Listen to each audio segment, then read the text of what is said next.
नमस्कार, 2 बजे के समाचारों में आपका स्वागत है। मैं हूं हेमेंद्र तोमर। समाचारों में सबसे पहले हेडलाइंस।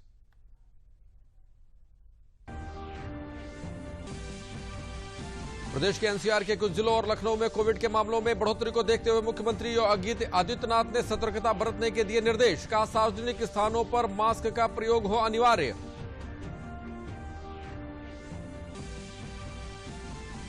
मुख्यमंत्री योगी आदित्यनाथ ने गंगा समग्र संगठन के समापन समारोह को किया संबोधित। कहा, नदी संस्कृति के विकास से जुड़ा है देश का विकास और इसकी आत्मनिर्भरता।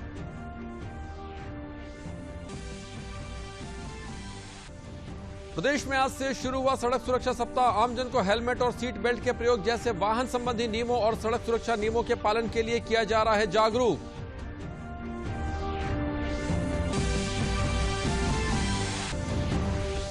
और उत्तर भारत में भीषण गर्मी का प्रकोप जारी। अप्रैल के महीने में ही मई और जून की गर्मी का अनुभव कर रहे लोग। कई जगहों पर तापमान 41 डिग्री सेल्सियस के ऊपर पहुंचा।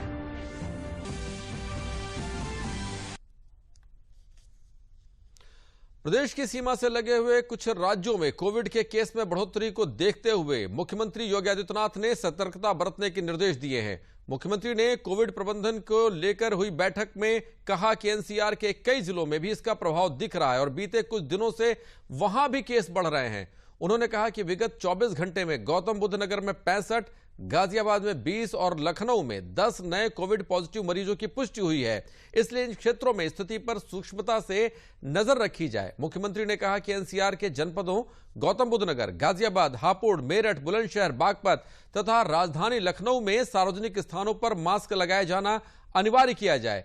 इन जनपदों में टीकाकरण से छूटे हुए लोगों को भी चिन्हित कर वैक्सीनेट किया जाए। साथ ही मुख्यमंत्री ने पब्लिक एडमिनिस्ट्रेशन सिस्टम का प्रभावी ढंग से इस्तेमाल किए जाने और लक्षण युक्त लोगों की टेस्टिंग कराए जाने के निर्देश दिए। उन्होंने कहा कि सभी लोगों को कोविड प्रोटोकॉल का अनुपालन करने के लिए जागरूक किया जाए। बैठक में बताया गया कि प्रदेश में वर्तमान में कुल एक्टिव केस की संख्या 695 है। विगत 24 घंटों में 83,864 कोरोना टेस्ट किए गए, जिसमें 115 नए कोरोना मरीजों की पुष्टि हुई। इसी अवधि में 29 लोग उपचारित होकर कोरोना मुक्त भी हुए।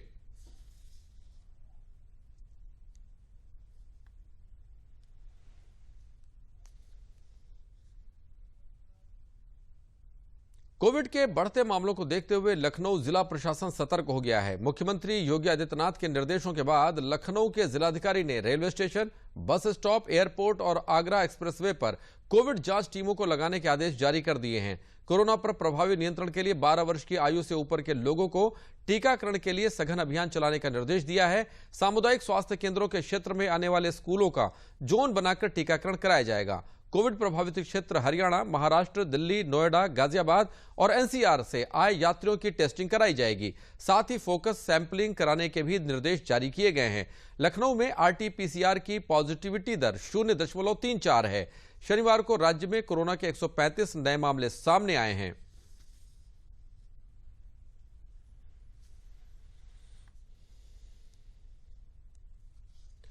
भारत में कोरोना से हुई मृत्यु को लेकर WHO ने कल एक लेख लिखा था, जिसमें भारत से सहयोग न मिलने की बात लिखी गई थी।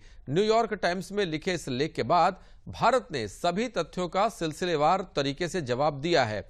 भारत के केंद्रीय स्वास्थ्य मंत्रालय ने WHO और उसकी आकलन पद्धति की तमाम कमियों को भी गिनाया है, तो कई मुद्दों पर WHO से स्पष्टता मांगी है। भारत में कोरोना से हुई मृत्यु को लेकर शनिवार को न्यूयॉर्क टाइम्स में WHO के एक लेख पर भारत ने आपत्ति दर्ज कराई है। विश्व स्वास्थ्य संगठन ने कोरोना से मृत्यु के आंकड़ों का जो तरीका अपनाया है, केंद्रीय स्वास्थ्य मंत्रालय ने उस पर आपत्ति दर्ज की है। स्वास्थ्य मंत्रालय ने अपने बयान में सिलसिलेवार तरीके से लिखा है कि भारत की मूल आपत्ति नतीजों के आंकड़ों से नहीं है, बल्कि इसके लिए अपनाई जाने वाली पद्धति से है। भारत ने पहले भी 6 पत्रों समेत कई संदेशों से अन्य सदस्य देशों के साथ इस पद्धति पर अपनी चिंताएं व्यक्त कर चुका है। कम आबादी वाले देशों पर लागू होने वाले फॉर्मूले को भारत पर भी लागू किया गया।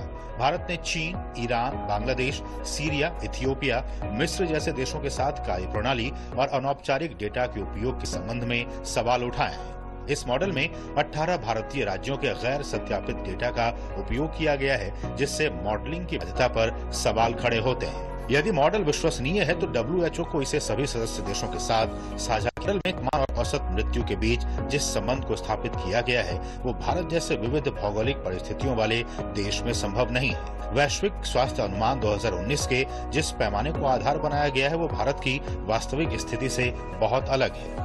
WHO ने भारत के पास मौजूद विश्वसनीय आंकड़ों का इस्तेमाल नहीं किया। WHO ने 61 देशों में आयु लैंगिक मृत्यु गणना के लिए डेटा एकत्र किया और भारत समेत अन्य देशों पर उसे लागू कर दिया, जो जमीनी सच्चाई से काफी अलग है। भारत में संक्रमण दर किसी भी समय पूरे देश में एक समान नहीं थी, लेकिन इस अहम तथ्य को नजरअंदाज किया गया। भारत में WHO की औसत जांच सलाह से ज्यादा की जाती रही, लेकिन इस तथ्य को विश्लेषण में शामिल किया गया या नहीं ये स्पष्ट नहीं है। संक्रमण रोकथाम के जिन उपायों या लॉकडाउन को अपनाया गया उसको इस विश्लेषण में इस्तेमाल किया गया है, इसको लेकर भी स्थिति साफ नहीं है। WHO के टियर 1 और टियर 2 देशों के वर्गीकरण पर भी सवाल खड़े किए हैं और उस पर और ज्यादा स्पष्टता मांगी है। भारत ने WHO के सामने तमाम चिंताएं जाहिर की, लेकिन WHO से अब तक कोई संतोषजनक जवाब नहीं मिला। भारत ने ये भी स्पष्ट किया है कि भारत पहले भी हर मौके पर WHO को सहयोग करता रहा है और अभी भी हर संभव सहयोग कर रहा है। कुल मिलाकर देखा जाए तो कोरोना के खिलाफ जंग में भारत ने जिस तरह से लड़ाई को लड़ा है उसकी तारीफ पूरी दुनिया में होती है, लेकिन कोरोना की चुनौती के समय WHO के काम करने के तरीके पर कई बार सवाल खड़े होते रहे हैं। चीन में कोरोना वायरस की उत्पत्ति की जांच से लेकर दुनिया के साथ समन्वय बनाने में कई ऐसे मौके आए जब तमाम मुल्कों ने WHO पर सवाल उठाए। दूसरी तरफ भारत ने न सिर्फ अपने 130 करोड़ की बड़ी आबादी की चिंता की, बल्कि दुनिया के सैकड़ों देशों तक मानवीय मदद पहुंचाने से लेकर वैक्सीन और दवा की जो राहत पहुंचाई है उसकी दुनिया भर में कोई दूसरी मिसाल नहीं मिलती है। WHO द्वारा इस प्रकार के निरर्थक आंकड़ों के आधार पर विवाद पैदा करने की कोशिश भी पूरी तरह से गैर वाजिब नजर आती है। मुख्यमंत्री योगी आदित्यनाथ ने कल लखनऊ में गंगा समग्र संगठन के राष्ट्रीय कार्यकर्ता संगम के समापन समारोह में भाग लिया। कार्यक्रम में उन्होंने गंगा सहित विभिन्न नदियों को सुरक्षित और संवर्धित करने के कार्य पर चर्चा की। मुख्यमंत्री ने कहा कि नदी संस्कृति के विकास से देश का विकास और आत्मनिर्भरता जुड़ी है। गंगा अपनी सहायक नदियों के साथ 10 लाख वर्ग किलोमीटर क्षेत्रफल के विशाल उपजाऊ मैदान की रचना करती है। गंगा और यमुना का सर्वाधिक प्रवाह क्षेत्र उत्तर प्रदेश में है, जिस कारण प्रदेश में विपुल जल संसाधन है। मुख्यमंत्री ने बताया कि गंगा के आध्यात्मिक, सामाजिक और आर्थिक महत्व को देखते हुए प्रधानमंत्री नरेंद्र मोदी ने वर्ष 2016 में नमामि गंगे परियोजना प्रारंभ की, जिससे नदी संस्कृति को पुनर्जीवित किया जा सके।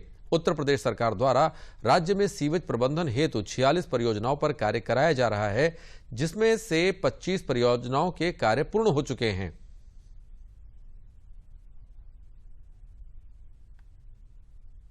जब नमामि गंगे परियोजना के पहले इन सभी कार्यों का मूल्यांकन हुआ तो हम इस निष्कर्ष पर पहुंचे थे कि गंगा पहले से ज्यादा प्रदूषित हुई है। नमामि गंगे परियोजना प्रधानमंत्री मोदी जी की वह अत्यंत महत्वपूर्ण परियोजना थी जिसने आजादी के बाद भारत की नदी संस्कृति को पुनर्जीवित करने का एक महत्वपूर्ण कार्य प्रारंभ किया। और मुझे प्रसन्नता है कि मां गंगा के लगभग 2500 किलोमीटर के अपने लंबे प्रवाह में जो 5 राज्य में उत्तर प्रदेश के अंदर मां गंगा का आशीर्वाद और यमुना जी का आशीर्वाद सर्वाधिक प्राप्त होता है और उत्तर प्रदेश नमामि गंगे परियोजना में सफलतापूर्वक उन कार्यक्रमों को आगे बढ़ाने में सफल हुआ। आपके सामने यहां पे उदाहरण हो सकता आया हो, ये 250 किलोमीटर का जो मां गंगा का लंबा प्रवाह है, गंगोत्री से लेकर के गंगा सागर तक, इसका सबसे क्रिटिकल जो पॉइंट था वह था कानपुर। कानपुर में ऐसी स्थिति थी कि गंगा के जल में जलीय जीव भी नष्ट हो गए थे और सीसामऊ नाला से तो प्रतिदिन 14 करोड़ लीटर सीवर गंगा में गिरता था और ये लगभग 100 वर्षों से गिर रहा था। लेकिन नमामि गंगे परियोजना के बाद आज कानपुर में जो सीवर पॉइंट था सीसामऊ का, वह एक सेल्फी पॉइंट बना और प्रधानमंत्री मोदी जी ने स्वयं वहां पर आकर के इस कार्य की सराहना भी की।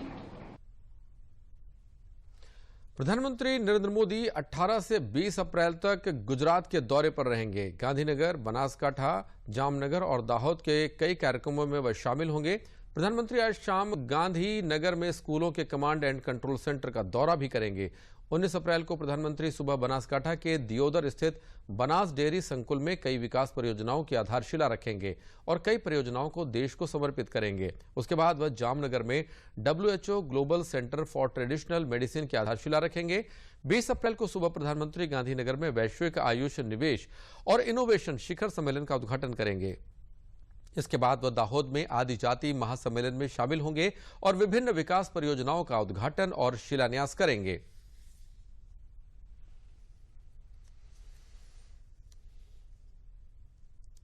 प्रधानमंत्री नरेंद्र मोदी के निमंत्रण पर मॉरिशस के प्रधानमंत्री प्रविंद्र कुमार जगन्नाथ और एक उच्च स्तरीय प्रतिनिधिमंडल के साथ 17 अप्रैल से भारत के दौरे पर हैं।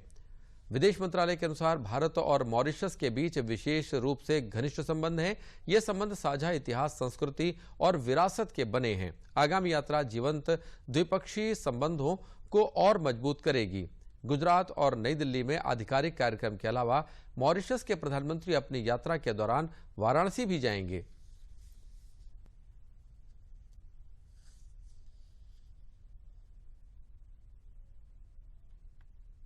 राजधानी लखनऊ के वीमेन पावर लाइन 1090 चौराहे से आज सड़क सुरक्षा सप्ताह की शुरुआत की गई।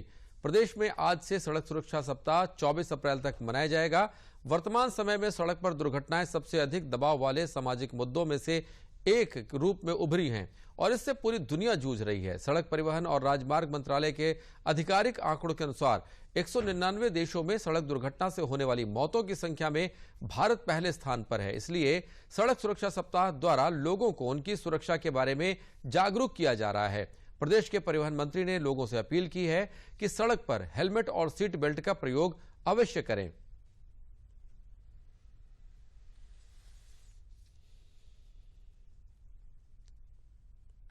सबसे ज्यादा मृत्यु का जो दर है, मुझे परिवहन आयुक्त जी ने कहा कि 38% जो मृत्यु हो रही है वो केवल जो है मोटरसाइकिल से हो रही है और ये शराब वराब से 7% मृत्यु हो रही है। तो सभी तो सबसे ज्यादा यदि मृत्यु बाइक से हो रही है तो सबसे ज्यादा शक्ति बाइक पर होगी। तो इसलिए आज मैं कह रहा हूं, आज मंत्री के रूप में कह रहा हूं कि पहले जागरूकता हर स्तर पर किया जाए।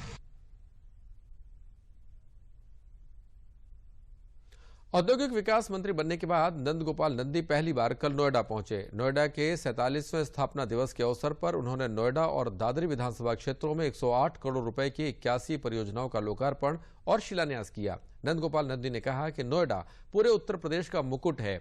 मुख्यमंत्री योगी आदित्यनाथ के नेतृत्व में अपराधियों के खिलाफ कठोर कदम उठाए जा रहे हैं और उत्तर प्रदेश में औद्योगिक विकास की गति काफी तेज है।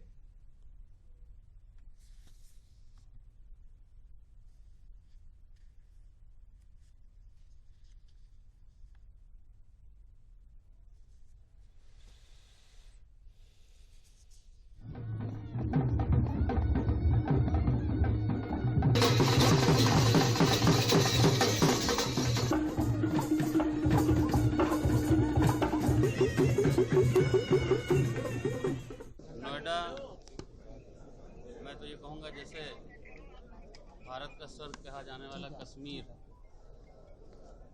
एक मुकुट की तरह है, उसी तरह से उत्तर प्रदेश की मुकुट की तरह नोएडा है। आज लगभग 108 करोड़ रुपए की योजनाओं का शिलान्यास और लोकार्पण हुआ है। तो कि ये कहाँ आ गए हम, इस तरह से इसका इंफ्रास्ट्रक्चर है, अभी फोटोग्राफ में दिखाया गया।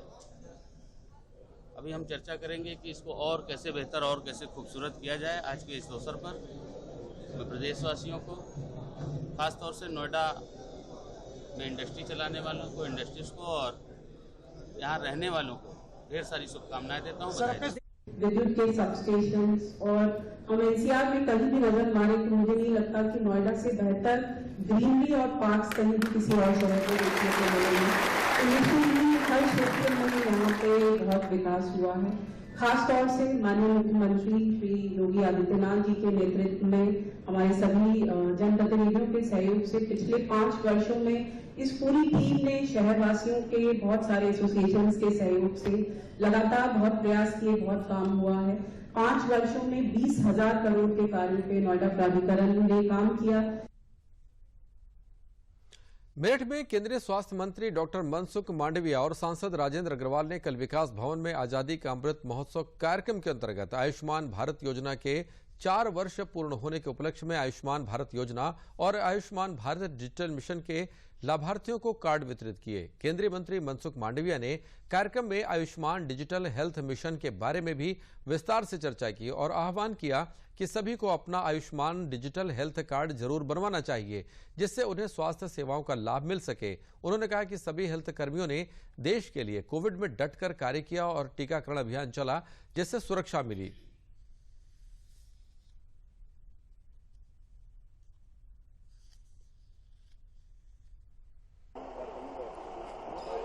आज मेरठ में हेल्थ एंड वेलनेस सेंटर की मेरी मुलाकात के दरमियान डिस्ट्रिक्ट के आशा बहनों को मिलने का अवसर मिला, उसके साथ संवाद हुआ। मेरठ में आयुष्मान भारत कार्ड वितरित किया गया, आभा कार्ड का भी वितरण किया गया।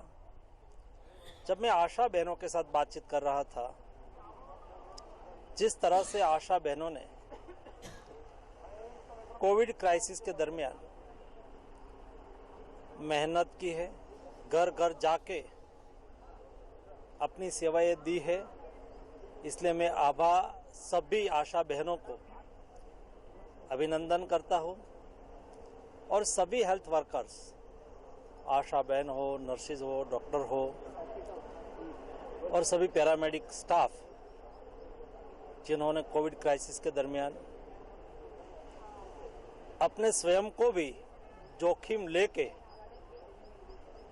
उन्होंने हमारी सोसाइटी की, समाज की हेल्थ सुरक्षा के लिए जो कोशिश की है, इसलिए सब अभिनंदन के अधिकारी हैं।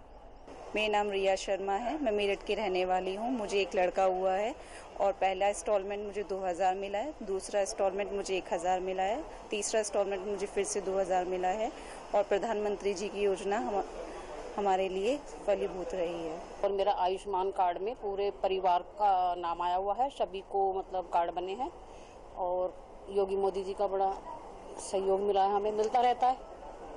मेरा नाम राधिका है, मैं मेरठ के रहने वाली हूँ। मेरी डिलीवरी जो हुई थी मेडिकल सरकारी हॉस्पिटल में हुई थी।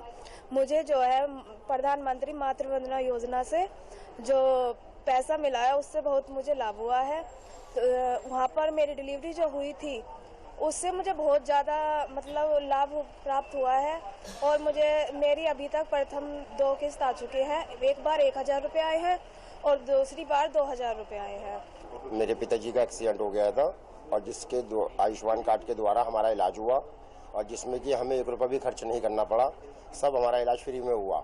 और यदि हम प्राइवेट या कहीं और जाते तो कुछ कम 1.5-2 लाख रुपए का खर्चा होता हमारा, लेकिन आयुष्मान कार्ड के द्वारा हमारा 1 रुपया खर्च नहीं हुआ। हमारे पिताजी बिल्कुल राजी खुशी ठीक ठाक अपने घर आ गए और हमारी दवाइयों का भी कोई खर्चा नहीं हुआ, ना ही डॉक्टर साहब का कुछ खर्चा हुआ। मेरा आयुष्मान कार्ड बना हुआ है, मेरी पूरी फैमिली में 6 मेंबर्स हैं, हम 6 लोगों का कार्ड्स बना हुआ है। भगवान की दुआ से वैसे अभी हमें कभी जरूरत नहीं पड़ी है इसके लेने की, लेकिन एक सिक्योरिटी है हमारे मन में कि अगर हमें कुछ होता है तो हम हॉस्पिटल में एडमिट होंगे तो हमारा ज़्यादा पैसा नहीं लगेगा या ज़्यादा हमें परेशानियाँ नहीं, निःशुल्क हमें सुविधा मिलेगी। तो इसके लिए हम प्रधानमंत्री जी का बहुत दिल से धन्यवाद करना चाहते हैं और लोगों के लिए भी सबको यही सलाह देंगे कि जो भी जिनके भी कार्ड बने हुए हैं, जिन लोगों को थोड़ा कम विश्वास है कि इसमें कोई हमें लाभ नहीं मिलेगा, उनसे भी यही हम कहते हैं कि वो लोग भी सरकार का लाभ उठाएं, प्रधानमंत्री। और अब बात करते हैं मौसम के गर्म मिजाज की। देश के अधिकांश इलाके इन दिनों भयंकर गर्मी झेल रहे हैं, तो दक्षिण के कुछ हिस्सों में बारिश ने कुछ राहत दी है। अधिकांश उत्तरी राज्यों में अप्रैल के महीने में ही जून की गर्मी दिखाई पड़ रही है। हालांकि कुछ इलाकों में 1-2 दिन में गर्मी से थोड़ी राहत मिलने के संकेत मिले। चिलचिलाती धूप तो कहीं जोर बारिश। 3 नजारे हैं देश के 3 अलग अलग इलाकों के, जहाँ एक और उत्तर और पश्चिम भारत तपिश के दौर से गुजर रहे हैं, तो वहीं रामेश्वर जोरदार बारिश से सराबोर हो रहा है। इन दिनों देश का उत्तरी भाग लू के थपेड़ों से दो चार हो रहा है। अप्रैल का महीना अभी आधा ही बीता है, लेकिन गर्मी के मई जून वाले नजर आ रहे हैं। मौसम विभाग ने पहले ही रविवार और सोमवार को पंजाब, हरियाणा, दिल्ली, दक्षिण उत्तर प्रदेश, राजस्थान, मध्य प्रदेश, विदर्भ, बिहार, झारखंड और उड़ीसा के अलग अलग इलाकों में लू चलने की आशंका जताई है। मध्य प्रदेश में एक बार फिर अधिकतम तापमान में बढ़ोतरी देखी जा रही है। मौसम विभाग के मुताबिक राजस्थान और गुजरात में तापमान बढ़ने और वहां से आ रही गर्म हवा के कारण प्रदेश में 19 अप्रैल तक तपिश बरकरार रहने की चेतावनी दी है। मौसम विभाग के मुताबिक वर्तमान में उत्तरी राजस्थान पर हवा के ऊपरी भाग चक्रवात बना हुआ है। छत्तीसगढ़ से लेकर कर्नाटक तक एक ट्रफ लाइन बनी हुई है। इस वजह से पूर्वी मध्य प्रदेश में आंशिक बादल छाए रहेंगे। साथ ही दिन के तापमान में बढ़ोतरी का सिलसिला बना रह सकता है। पश्चिमी राजस्थान के ऊपर एक इंड्यूस्ड साइक्लोनिक सर्कुलेशन बना हुआ है और इस सिस्टम के असर से आज पूर्वी राजस्थान के जयपुर संभाग के जिलों में कहीं कहीं मेघ गर्जन, थंडरस्टॉर्म, लाइटनिंग के साथ में अचानक तेज हवाओं का सिस्टम बना हुआ है। वहीं पश्चिमी राजस्थान के सीमावर्ती क्षेत्रों में जैसलमेर, बीकानेर, गंगानगर और आसपास के जिलों में भी मेघ गर्जन के साथ अचानक तेज हवाएं और थंडरस्टॉर्म होने की संभावना बनी हुई है। इस सिस्टम का असर कल भी 18 अप्रैल को भी देखने को मिलेगा। इस दौरान दोपहर के बाद एक बार फिर से थंडरस्टॉर्म और अचानक तेज हवाओं का दौर जो है वो बन सकता है। गुजरात में भी लोग भीषण गर्मी से बेहाल हैं, जिसका असर यहाँ के आम जनजीवन पर देखा जा रहा है। अहमदाबाद में लोग गर्मी से बचने के लिए मुंह ढककर सफर करते नजर आए, तो वहीं कुछ लोग गर्मी से बचने के लिए शीतल पेय पदार्थों का सहारा लेते नजर आए। ट्रैवलिंग कर रहे तो उस गर्मी की वजह से हमें ड्रिंक्स, कोल्ड ड्रिंक्स, गन्ने का जूस वगैरह पीना पड़ता है, जिससे हम हाइड्रेट रहे। ऐसे गन्ने के जूस पीते हैं, नींबू पानी एंड फिर पानी की बोतल साथ में लेकर ट्रैवल करते हैं और ट्राई करते हैं डायरेक्ट सन के कॉन्टैक्ट में ना आए। जहां उत्तर भारत में जबरदस्त गर्मी से लोग परेशान हैं, तो वहीं तमिलनाडु के रामेश्वरम में बढ़ती गर्मी के बीच झमाझम बारिश ने लोगों को तेज गर्मी से राहत दी। हालांकि कई जगहों से नुकसान की भी खबर है। निचले इलाके में बारिश के पानी के भर जाने से आम जीवन प्रभावित भी हुआ है। मौसम कार्यालय ने तमिलनाडु और पांडिचेरी के कराईकल के कुछ हिस्सों में गरज के साथ बौछारें पड़ने की संभावना जताई है। उत्तर प्रदेश जर्नलिस्ट एसोसिएशन के प्रदेश मंत्री आईसना और मूल अधिकार एसोसिएशन के राष्ट्रीय प्रवक्ता सलिल कुमार मिश्रा ने लगातार बढ़ती गर्मी और कोविड के बढ़ते हुए मामलों को देखते हुए लोगों से सावधानी बरतने की अपील की है। उन्होंने कहा कि मीडिया को भी गर्मी से बचाव के उपायों और कोविड से बचने के लिए कोविड प्रोटोकॉल के पालन तथा मास्क के प्रयोग के लिए लोगों को जागरूक करना चाहिए। उन्होंने सामाजिक संगठनों से भी अपील की कि वे जगह जगह प्याऊ और आशियाना बनाकर गरीबों को लू तथा गर्मी से बचाने के प्रयास में आगे आएं।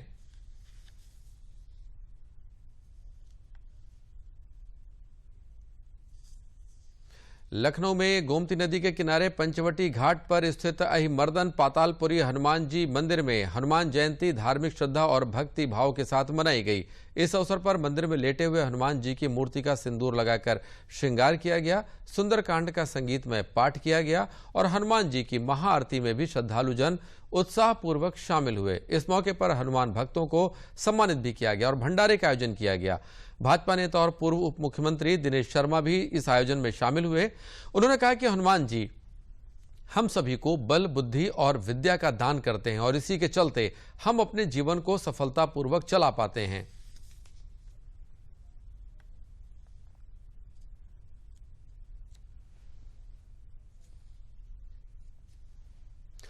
मथुरा में प्रदेश के गन्ना विकास व चीनी मिल मंत्री चौधरी लक्ष्मी नारायण ने बीएससी इंजीनियरिंग कॉलेज में टैबलेट वितरण कार्यक्रम में भाग लिया। कार्यक्रम में 12 कॉलेज के 796 छात्र छात्राओं को टैबलेट वितरित किए गए। कैबिनेट मंत्री ने बताया कि उत्तर प्रदेश सरकार का संकल्प है कि जो घोषणा की थी वह पूरी हो। उसी श्रृंखला में छात्र छात्राओं को टैबलेट वितरित किए जा रहे हैं।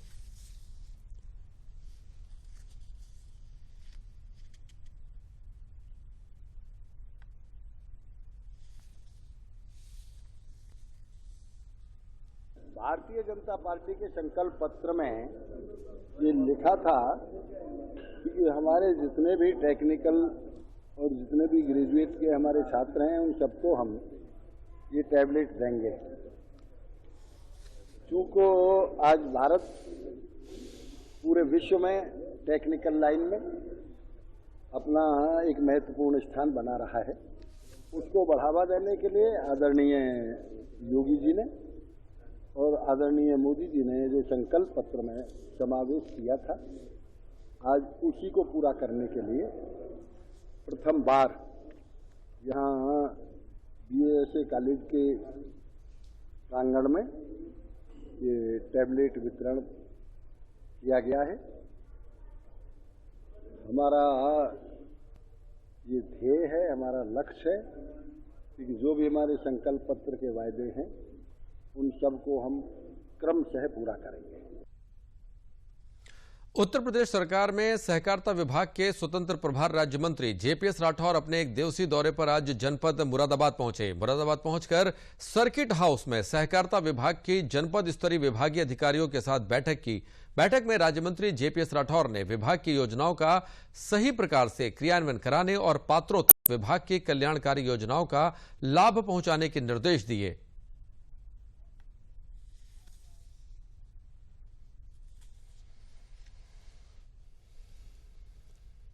ऐसा है कि मुरादाबाद क्या सभी जिलों में मैंने तय किया है कि जाकर सहकारिता विभाग से जुड़े हुए जितने अधिकारी हैं उनके साथ एक परिचय और समीक्षा की बैठक करेंगे। इसी क्रम में मुरादाबाद मेरा आना हुआ है और आज एक बैठक करके जानेंगे कि किस तरह से सहकारिता विभाग का काम यहाँ पर चल रहा है। दूसरा, जो गेहूं के लिए क्रय केंद्र है उनको कितना अच्छी तरीके से चलाया जा सके। वर्तमान समय में किसानों के लिए खुशखबरी है कि उनको मार्केट में भी बहुत अच्छा रेट मिल रहा है, लेकिन इन क्रय केंद्रों से भी खरीदारी हो और ज़्यादा से ज़्यादा किसान लाभान्वित हों, इसके बारे में योजना बनाएंगे। अंत में प्रमुख समाचार एक बार फिर।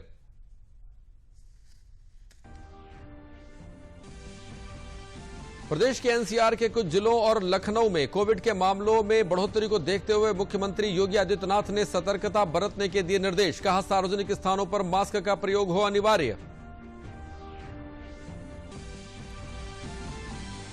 मुख्यमंत्री योगी आदित्यनाथ ने गंगा समग्र संगठन के समापन समारोह को किया संबोधित। कहा, नदी संस्कृति के विकास से जुड़ा है देश का विकास और इसकी आत्मनिर्भरता।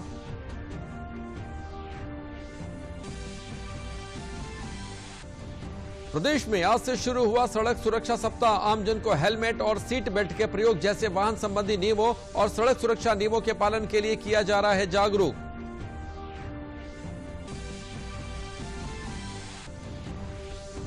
और उत्तर भारत में भीषण गर्मी का प्रकोप जारी। अप्रैल के महीने में ही मई और जून की गर्मी का अनुभव कर रहे हैं लोग। कई जगहों पर तापमान 41 डिग्री सेल्सियस के ऊपर पहुंचा।